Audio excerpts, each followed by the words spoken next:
Hello students, welcome to my YouTube channel and today we will discuss next part of speech which is verb and its different kind. First of all, we define its definition. As you know, verb verb are words indicate action or state of being in a sentence. A sentence remain incomplete without the presence of an finite verb in it. Means verb क्रिया होती है, हिंदी में इसको क्रिया कहते हैं। जैसे कि आपको पता है वर्ब्स वो वर्ड होते हैं जो एक्शन को इंडिकेटिंग करते हैं, एक्शन को डिफाइन करते हैं। एक सेंटेंस में क्या एक्शन हो रहा है, सेंटेंस की क्या स्टेट है, और एक सेंटेंस इनकम्प्लीट रहता है without the presence of infinite verb. एक इनफाइनाइट वर्ब के बिना सेंटेंस अधूरा रहता है। मीन्स हम वर्ब के बिना सेंटेंस को क्रिएट ही नहीं कर सकते। ये सेंटेंस की सोल होती है। अब मैंने ये कहा है कि सेंटेंस अनकम्प्लीट रहता है वर्ब के बिना, तो ये जो टॉपिक है वर्ब, ये शॉर्ट नहीं है, लॉन्ग होगा। तो हम इसमें 2 या 3 वीडियो में कंप्लीट करेंगे। क्योंकि टेंस आपको पता होगा 12 टाइप के जो टेंस होते हैं, 3 टाइप के होते हैं, पास्ट, फ्यूचर, प्रेजेंट और आगे इनके 4 पार्ट्स होते हैं। तो टोटल 12 टाइप के हो गए हैं। तो उनमें वर्ब यूज़ होती है। तो आगे हम टेंस में वर्ब का रोल डिफ़ाइन करेंगे, डिस्कस करेंगे कि कौन से टेंस में कौन सी वर्ब यूज़ होती है, कैसे यूज़ होती है। तो आगे हम वो करेंगे। आज हम जस्ट वर्ब को डिफ़ाइन करेंगे और इसके जो डिफरेंट पार्ट हैं, डिफरेंट काइंड्स हैं, उसको डिफ़ाइन करेंगे। तो वर्ब क्या होती है? एक्शन होता है एक सेंटेंस में, क्योंकि ह्यूमन बींग्स, एनिमल्स ये एक्शन करते हैं, डिफरेंट काइंड के वर्क करना, कोई भी काम करना, वो एक्शन होता है। एक्शन उसी एक्शन को डिफाइन करने के लिए जो वर्ड यूज़ होता है उसको ही हम वर्ब बोलते हैं। और वर्ब को डिफरेंट वे में डिस्क्राइब किया जा सकता है। जैसे a word used to describe an action, state or occurrence forming the main part of the predicate of a sentence. Means जो वर्ड होता है, यूज़ होता है डिस्क्राइब करने के लिए, एक्शन को डिस्क्राइब करने के लिए जो वर्ड यूज़ होता है, अकरेंस को, स्टेट को, उसी को हम क्या कहते हैं? वर्ब कहते हैं। और ये क्या होता है? फॉर्मिंग होता है main part of the predicate. Predicate का मेन पार्ट होता है सेंटेंस में। आगे देखते हैं।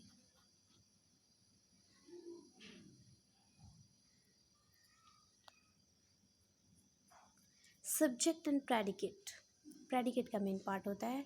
और यहाँ पे जैसे श्रावणी, ये जो है ये सारे सब्जेक्ट हैं। फिर वर्ब आ जाती है और फिर क्या हो जाता है? प्रेडिकेट। प्रेडिकेट में क्या होता है?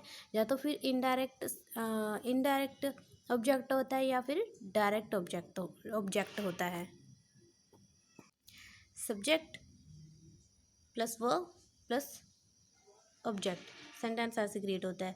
सब्जेक्ट के बाद वर्ब, वर्ब के बाद जो इनडायरेक्ट ऑब्जेक्ट या डायरेक्ट ऑब्जेक्ट, उसको, उस वाले पार्ट को हम प्रेडिकेट कहते हैं। और एक सेंटेंस में एक से ज़्यादा ऑब्जेक्ट भी हो सकते हैं, 2 भी हो सकते हैं। Let's discuss part of verbs. First is transitive verb and second is intransitive verb. इसको हिंदी में कर्मक क्रिया कहते हैं। और इंट्रांजिटिव वर्ब को अ, अकर्मक क्रिया कहते हैं। हिंदी में ये अकर्मक क्रिया है और ट्रांजिटिव सकर्मक क्रिया है। और ट्रांजिटिव आगे टू पार्ट्स में डिवाइडेड है। जैसे वर्ब विद डायरेक्ट ऑब्जेक्ट और वर्ब विद इनडायरेक्ट ऑब्जेक्ट। ऐसे ही ट्रांजिटिव वर्ब आगे 2 पार्ट में डिवाइडेड है। Verb of action, verb of being, ये आगे हम डिटेल में डिस्कस करेंगे। वर्ब की पार्ट आपको पता चल गया होगा कितने होते हैं। जैसे टोटल 6 टाइप ऑफ वर्ब होती है। वैसे मेन तो 2 होता है, आगे ये 2 पार्ट्स में आगे डिवाइड होते हैं। ट्रांजिटिव वर्ब भी आगे 2 पार्ट्स में डिवाइड है और इंट्रांजिटिव भी आगे 2 पार्ट में डिवाइड है। तो टोटल 6 टाइप ऑफ वर्ब हो गए हैं। अब फर्स्ट वन बाय वन करके हम डिस्कस करेंगे। ये अकर्मक होती है और ये कर्मक होती है। अकर्मक देखते हैं, ट्रांसटिव देखते हैं पहले कि ट्रांसटिव वर्ब होती क्या है। Verb that needs object to complete their meaning are called transitive verb. जिस वर्ब को ऑब्जेक्ट की ज़रूरत होती है कंप्लीट करने के लिए, मीनिंग को कंप्लीट करने के लिए, उसको ही हम ट्रांसटिव वर्ब्स मीन्स सकर्मक क्रिया कहते हैं। जिस वर्ब के बाद आपको ऑब्जेक्ट मिलता है उस वर्ब को हम क्या कहते हैं, ट्रांजिटिव वर्ब बोलते हैं। जैसे मीनिंग कंप्लीट हो जाता है, जैसे मीनिंग कंप्लीट करने के लिए कोई ऑब्जेक्ट लगाया जाता है, पूरा मीनिंग कंप्लीट होता है। जैसे हम फर्स्ट एग्जांपल देखते हैं, उससे आपको ज़्यादा समझ में आएगा। Shyam plays the guitar beautifully means Shyam plays. यहाँ तक हमें समझ में आ रहा है कि श्याम कुछ ना कुछ तो बजा रहा है, बट क्या, द गिटार। ठीक है, आगे और भी इंफॉर्मेशन दी है, ब्यूटीफुली बजा रहा है, बजा तो रहा है, ब्यूटीफुली बजा रहा है। तो ये जो द गिटार है ऑब्जेक्ट है, प्लेज वर्ब है, और ये इसके बाद द गिटार ऑब्जेक्ट है। इस सेंटेंस को कंप्लीट होने के लिए इस वर्ब को कंप्लीट होने के लिए किसकी ज़रूरत पड़ी है, ऑब्जेक्ट की। जिस वर्ब को अपना मीनिंग कंप्लीट करने के लिए ऑब्जेक्ट की ज़रूरत पड़ती है उसी वर्ब को हम ट्रांजिटिव वर्ब कहते हैं। जिस सेंटेंस में वर्ब के बाद आपको ऑब्जेक्ट मिलता है, ऑब्जेक्ट एक से ज़्यादा भी हो सकते हैं, सिंपल सी बात है, वो ट्रांजिटिव वर्ब होगी। तो ब्यूटीफुली यहाँ पे एडवर्ब है, और एडवर्ब पे हम अलग से वीडियो बनाएंगे, वो अलग पार्ट ऑफ स्पीच है। आगे देखो, the doctor gave some medicines to the patient. अब यहाँ पे ऑब्जेक्ट, गेव ये वर्ब है, और मेडिसिन्स और पेशेंट यहाँ पे ऑब्जेक्ट है। ठीक है, डॉक्टर गेव्स, ये तो पता है कि डॉक्टर ने कुछ ना कुछ तो दिया है, बट क्या दिया है, मेडिसिन दी है, किसको दी है, पेशेंट को दी है। तो फुली हमें समझ में आ रहा है कि डॉक्टर ने किसको क्या दिया है, पूरा कंप्लीट मीनिंग समझ में आ रहा है। ठीक है, और ऑब्जेक्ट क्या होता है, ऑब्जेक्ट क्या होता है वैसे थोड़ा सा समझ लेते हैं, बाकी इसको डिटेल में बाद में समझ लेंगे। जैसे श्याम प्लेज द गिटार। अब गिटार क्या है, श्याम तो नहीं है गिटार, और श्याम गिटार नहीं है, तो दोनों डिफरेंट हैं ये। ठीक है, अगर दोनों डिफरेंट होते हैं, सब्जेक्ट और ऑब्जेक्ट नहीं मिलते, तो वो ऑब्जेक्ट होता है। जैसे अब ये कैसे पता चलेगा, ही इज़ बॉय, मैं एक एग्जांपल देती हूँ आपको। ही इज़ बॉय, ही क्या है, बॉय है, बॉय क्या है, ही है। ये दोनों क्या है, एक दूसरे से सिमिलर है, डिफरेंट तो नहीं है। बॉय क्या है, ही क्या है, बॉय। तो ये यहाँ पे ऑब्जेक्ट नहीं है बॉय, ये कॉम्प्लीमेंट है। जैसे मैं कह दूँ ही इज़ सिंगर, ही क्या है, सिंगर है, सिंगर क्या है, ही है, ये कॉम्प्लीमेंट हो गया, ये ऑब्जेक्ट नहीं है। अगर दोनों में डिफरेंस आए, जैसे he has a 5 books, books क्या है, ही तो नहीं है, और ही क्या है, बुक्स नहीं है, तो वो क्या है, बुक्स क्या हो गया, ऑब्जेक्ट हो गया। थोड़ी सी एक्स्ट्रा इन्फॉर्मेशन है, बाद में डिफरेंट वीडियो में हम इसको डिटेल में डिस्कस कर लेंगे। तो ऑब्जेक्ट को आइडेंटिफाई करना थोड़ा आसान हो जाएगा कि किसके बारे में बात कर रहे हैं। जैसे श्याम प्लेज द गिटार। अब आपको ये समझ में आ रहा है कि श्याम प्लेज कर रहा है, क्या प्ले, एक्शन किसको लेकर एक्शन कर रहा है, गिटार को लेकर, तो ये क्या है, ऑब्जेक्ट है। अब लास्ट लाइन देख लेते हैं क्या, verbs such as plays and gave need nouns and such as guitar, medicine, patient complete their meaning. such as plays gave जो needs ये verb है, प्लेज गेव इनको ज़रूरत पड़ी है किसकी, गिटार की, मेडिसिन की, पेशेंट की, ऑब्जेक्ट की ज़रूरत पड़ी है अपना मीनिंग कंप्लीट करने के लिए। देयरफॉर इसलिए दीज आर ट्रांजिटिव वर्ब्स, ये सभी ट्रांजिटिव वर्ब्स हैं। आई थिंक आपको समझ में आ गया होगा। नेक्स्ट चलते हैं इंट्रांजिटिव वर्ब पे। बहुत ही कॉन्सेंट्रेटली समझना पड़ेगा क्योंकि वर्ब बहुत ही इम्पोर्टेंट पार्ट ऑफ स्पीच है, सेंटेंस क्रिएट करने के लिए बहुत ही मेन है। इसके बिना सेंटेंस क्रिएट ही नहीं होता। आगे देखते हैं इंट्रांसिटिव वर्ब। ये बिल्कुल उसके ऑपोजिट है। जैसे कैसे ऑपोजिट है वो देखते हैं। Verb that do not require an object to complete their meaning are called intransitive verb। बहुत ही सिंपल है, बहुत ही उसके ऑपोजिट कर लो। उसको तो ऑब्जेक्ट की ज़रूरत पड़ती थी, इसको ऑब्जेक्ट का कोई लेना देना नहीं है। इसको जिस वर्ब के बाद ऑब्जेक्ट ना आए तो वो कौन सी वर्ब होती है? इंट्रांसिटिव वर्ब होती है। अकर्मक क्रिया होती है जिसका हमें फुली पता ना चले सेंटेंस में कि जैसे हम कह दें ही प्लेज, वो खेल तो रहा है बट क्या, ठीक है। ही रीड्स, वो पढ़ तो रहा है बट क्या पढ़ रहा है हमें नहीं पता। ही कम्स, वो आया है, कब आया है, कहाँ से आया है, कुछ नहीं पता।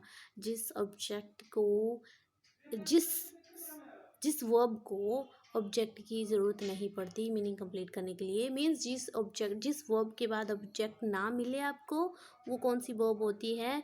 इंट्रांसिटिव वर्ब होती है। और जैसे फॉर एग्जांपल आपको दी नहीं है, जैसे एक ही एग्जांपल दी है, मैं दे देती हूँ। ही जम्प्ड,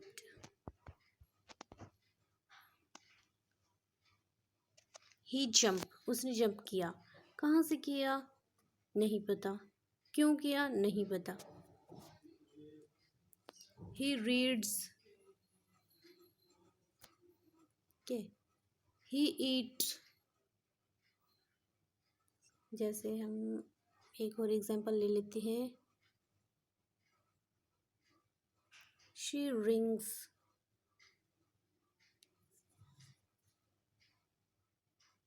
वो रिंग, उसने रिंग्स की।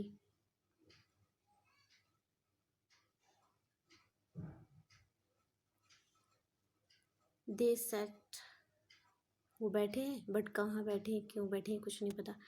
आगे देख लेते हैं, एक एग्जांपल इन्होंने भी दी है। Phone rings, phone rings, phone बजता है। टेबल पे बज रहा है, ऑन द टेबल बज रहा है, रात को बज रहा है, कब बज रहा है कुछ नहीं पता। बट ये क्या है? Phone rings. फोन क्या है? सब्जेक्ट हो गया, और ये रिंग्स क्या हो गई?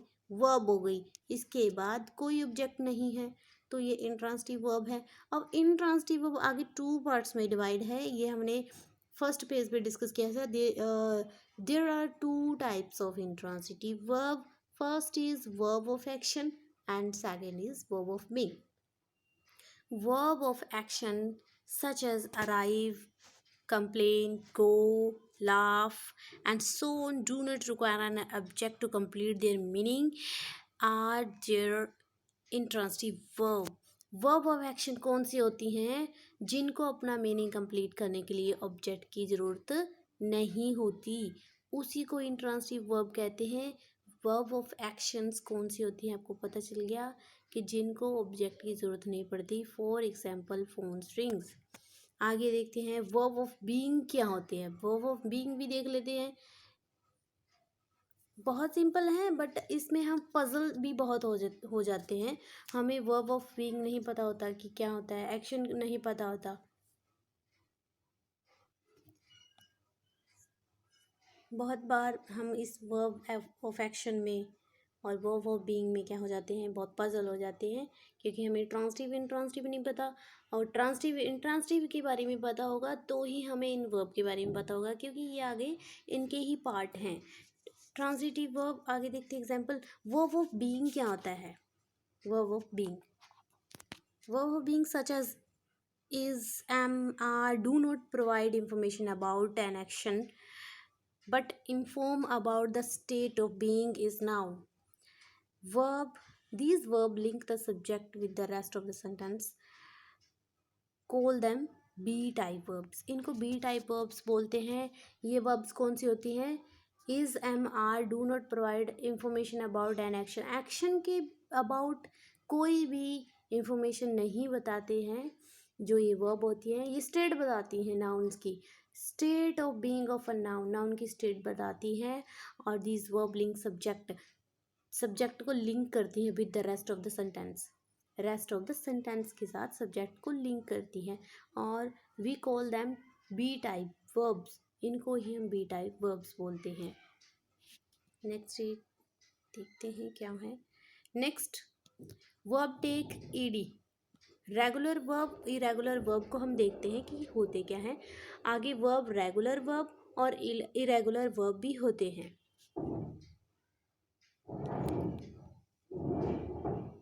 रेगुलर वर्ब और इरेगुलर वर्ब बहुत ही सिंपल है, इनका एक ही साइन होता है जिससे हमें पता चल जाता है कि कौन सी वर्ब रेगुलर है कौन सी इरेगुलर है। देखते हैं। Verb that takes ed or t suffix to indicate the past action are known regular verb। जो भी वर्ब पास्ट में होती हैं, जो भी वर्ब पास्ट में होती हैं,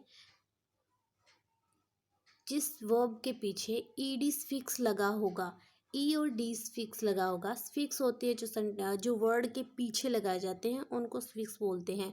फॉर एग्जांपल जंप, जंप के पीछे हमने साइन लगा दिया ई और डी का, तो जो पीछे वर्ड के पीछे जो लगाते हैं उनको हम स्फिक्स बोलते हैं। और प्रीफिक्स किसको बोलते हैं, जो वर्ड के आगे लगाया जाता है, जैसे कंप्लीट, इनकम्प्लीट, इनकम्प्लीट के आगे लगाया गया है तो ये प्रीफिक्स हो गया।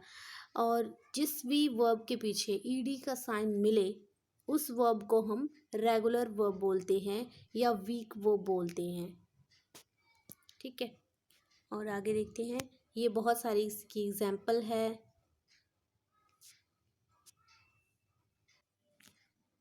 जैसे jump, jumped, jumped, park, parked, parked, laugh, laughed, laughed, act, acted, acted, smell, smelled, smelt, यहाँ भी स्मेल्ट आएगा।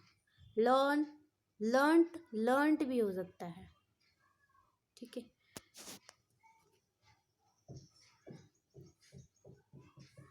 आगे देखते हैं। रेगुलर, इरेगुलर वर्ब किसको कहते हैं, such as do and speak. जो वर्ब हैं do and speak, do and speak change to did और spoke in the past tense.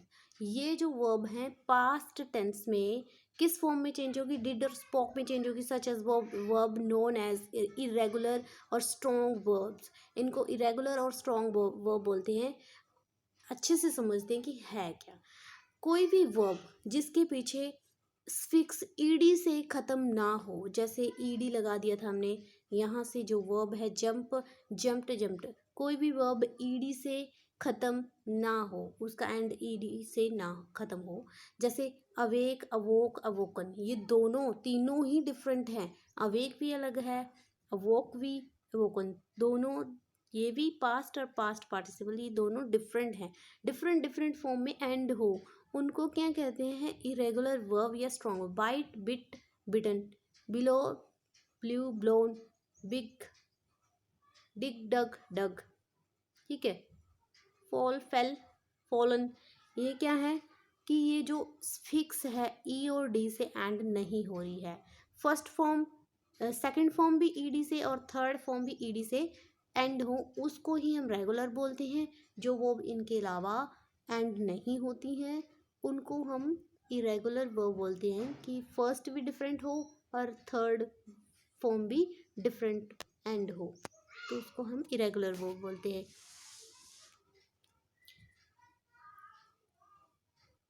वैसे हमें पता होना चाहिए कि रेगुलर और इरेगुलर वर्ब होती क्या है। वैसे इसका ज़्यादा इट्स नॉट सो इम्पोर्टेंट, इतनी इम्पोर्टेंट नहीं है। वीडियो अच्छी लगे तो प्लीज़ लाइक एंड शेयर कीजिए and subscribe my YouTube channel and wait for the next video.